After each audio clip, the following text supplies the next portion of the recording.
So first question is, what is acceleration due to gravity at height 1600 kilometre above the earth surface? म्हणजे पृथ्वीच्या पृष्ठभागापासून 1600 kilometre अंतरावर अर्थची acceleration due to gravity ही किती असेल? तर आता we have already know G is equal to gm upon r square आणि acceleration due to ग्रॅव्हिटीची जी अप्रॉक्सिमेट व्हॅल्यू आहे तर ती आहे 9.8 मीटर पर सेकंड स्क्वेअर. त्यानंतर अर्थची जी रेडियस आहे ती आहे 6400 किलोमीटर आणि एसआय युनिट मध्ये आपण त्याला 6.4 इंटू 10⁶ मीटर हे सुद्धा लिहू शकतो.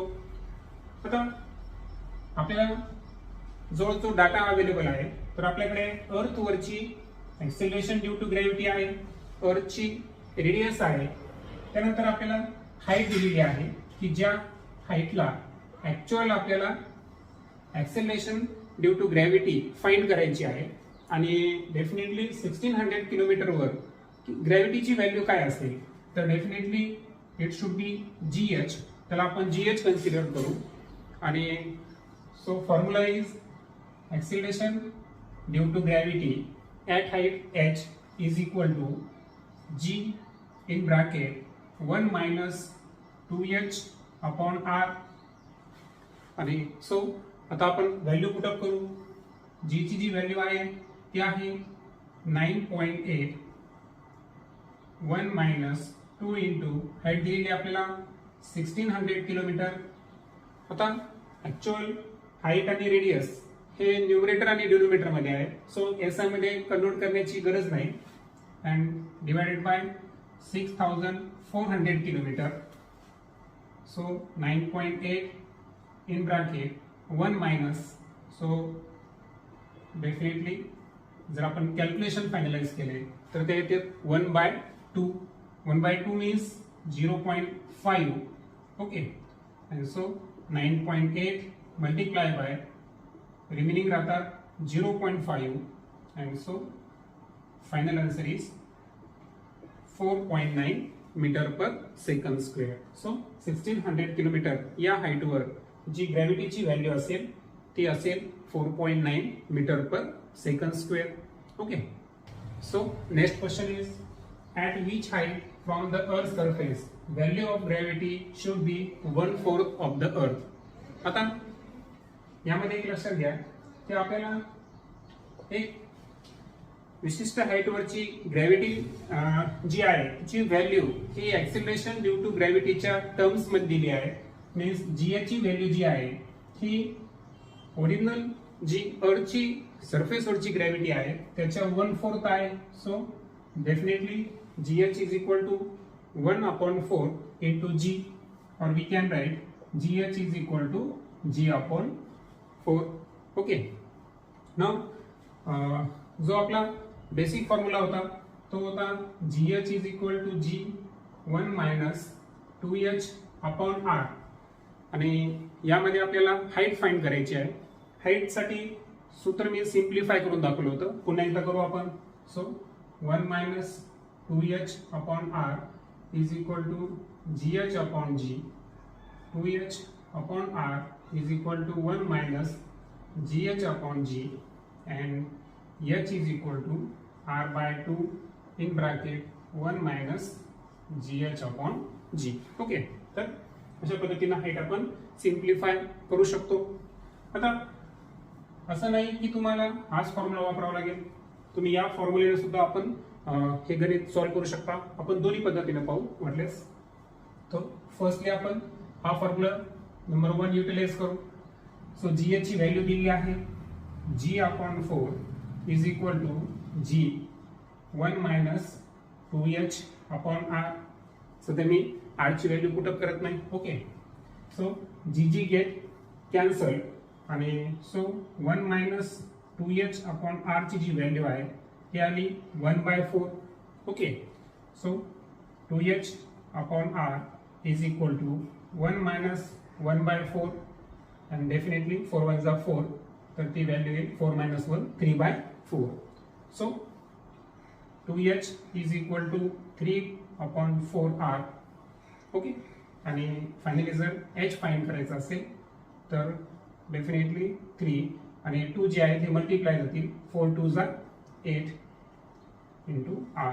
आता ही जी व्हॅल्यू आहे ही मॅथमॅटिकली काढली, म्हणजे अजून मी r ची व्हॅल्यू पुटअप केली नाही. असं होऊ शकतं की ऑप्शन मध्ये असा पण पर्याय असेल.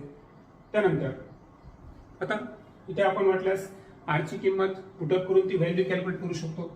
3 into 6400 kilometre divided by 8.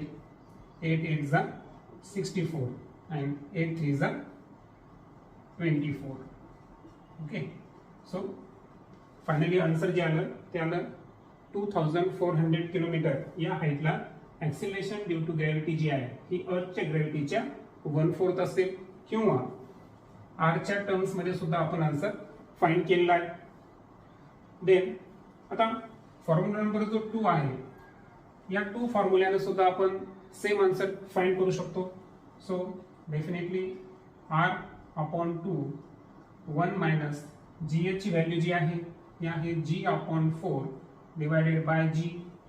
g get cancel आणि सो r/2 इन ब्रॅकेट. आता डेफिनेटली हे जे 4 आहे हे डिनोमिनेटर मध्ये जातील. सो 1 मायनस 1/4 या आन्सरला आपण वरती कॅरी करू. So is equal to actual आपण हाईट फाइंड करायचो. सो r/2 इंटू 4 1 जा 4. 4 मधून 1 गेले 3. 3/2 डेफिनेटली इट इज 3r/8. आणि 3/3r/8 आलं. याचा अर्थ सेम इथं पण आलेलं आहे. मॅथमॅटिकल इक्वेशन दोन्ही ठिकाणी सेम आले. इथं पण 6400 किलोमीटर जर पुटअप केले आपण तर आन्सर जे आहे हे 2400 किलोमीटर निघालं. मग जी स्टेप आपल्याला योग्य वाटते म्हणजे बेसिक फॉर्म्युल्यामध्ये तुम्ही किंमत टाका, आजच्या टर्म्स मध्ये आन्सर काढून, किंवा ऑप्शन नंबर 2 आहे की जे फॉर्म्युला आहे हा रिअरेंज करून सुद्धा आपण आन्सर कॅल्क्युलेट करू शकतो. ओके. सो नेक्स्ट क्वेश्चन असेल, what is value of acceleration due to gravity at depth 3200 kilometre below the earth surface. आता हे ऑलरेडी मी मेन्शन केलं आहे की हाईट नुसार असो किंवा डेप्थ नुसार acceleration due to gravity G आहे ही व्हॅल्यू डिक्रीज होत जाते. म्हणजे ही व्हॅल्यू सर्वात जास्त कुठे असते, अर्थच्या सरफेसवर. देन आता आपल्याला जी डेप्थ दिलेली आहे ती आहे 3200 किलोमीटर. आणि काही गोष्टी आपल्याला ऑलरेडी माहित आहेत, जसं की जी ची value 9.8 metre per second square. Then height definitely radius of earth it is 6400 kilometre. आणि जो फॉर्म्युला आहे आपला GD is equal to, so आपल्याला GD फाइंड करायची आहे actual. Okay. So GD is equal to G 1 minus d/r हा आपला basic formula. So G ची value 9.8 in bracket 1 minus D ची व्हॅल्यू दिली होती 3200, R ची व्हॅल्यू 6400 किलोमीटर. सो 0 कॅन्सल आणि 1/2 मीन्स 0.5.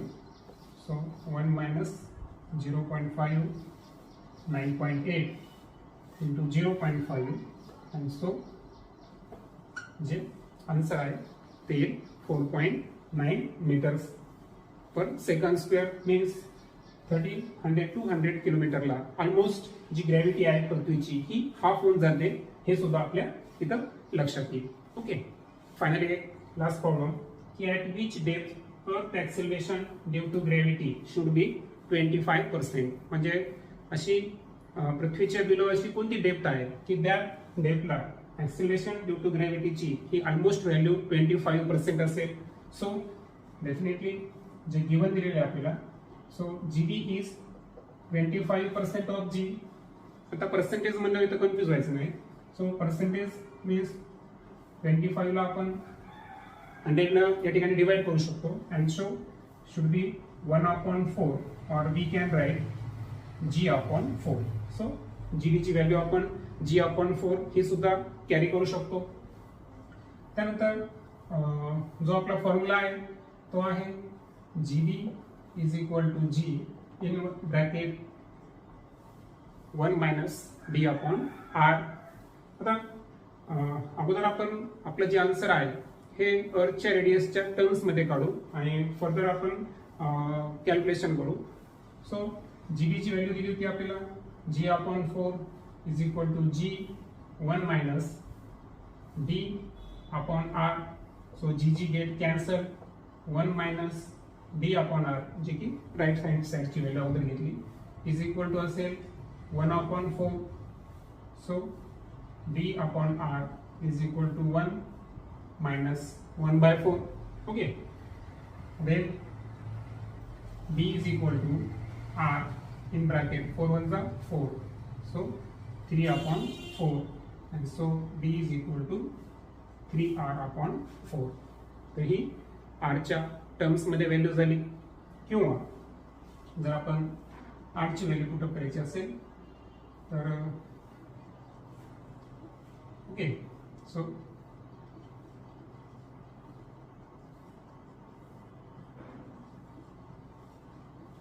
calculation ती डेप्थ आली 4800 kilometre. So in this way आपण डिफरंट मेथडने सुद्धा हे कॅल्क्युलेट करू शकतो. जे की मीन्स यामध्ये आपण डी चा फॉर्म्युला रिअरेंज करायचा. तो कसा करायचा? So GD upon G is equal to 1 minus D upon R. D upon R is equal to 1 minus GD upon G and D is equal to R in bracket 1 minus GD upon G. तर या फॉर्म्युलेने सुद्धा आपण जर answer find केलं तर same हे दोन answer येतील, एक R च्या टर्म्स मध्ये आणि एक फायनली कॅल्क्युलेशन. ओके.